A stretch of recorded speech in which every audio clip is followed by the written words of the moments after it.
Տեսեք, այնտեղ գնացել էին Հայաստանի քաղաքասարակության որոշ ներկայացուցիչներ, որոնք այդպես էլ չեն կարողացել նրանց հետ տեսակցել։ Այս առումով ինչ անելիքներ կան, մասնավորապես գրասենյակ Սփյուռքի մեր հայրենակիցները ինչպես կարող են այս խնդիրը բարձրացնել։ Նախ այդ այցի մասին դա խայտառակություն էր, դա խաղաղություն երկու ժողովուրդների միջև վստահություն ձևավորելու մասին չէր, դա արժանապատվության,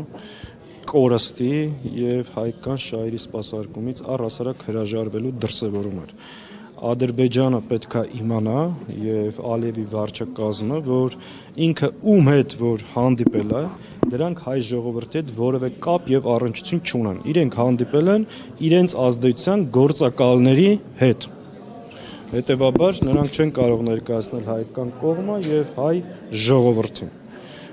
Այս պետք է արձանագրենք ու սրանք վերադառնալուց հետո այն քարոզչությունը Ադրբեջանի, այն պատվիրակությունը, որ գնացել է Ադրբեջան ու վերադարձել է Ադրբեջանի շահերը առաջ է տանում Հայաստանում, դրանք հայ ժողովրդի, հայկական պետականության, մեր ինքնության հետ որևէ առնչություն չունեն։ Դրանք ազդեցության գործակալներ են, որ սպասարկում են այդ պետությունների շահերը։ Իմիջայլոց այդտեղ միակ լավ բանը այն է, որ արդեն սկսել են բացահայտ այդ ամեն ինչը անել։ Հետևաբար, երբ որ ամեն օր հանրային հեռուստաընկերության, հայկական ժամանակի, սիվիկների եթերով այս գործակալական ցանցի ներկայացուցիչները ազդեցության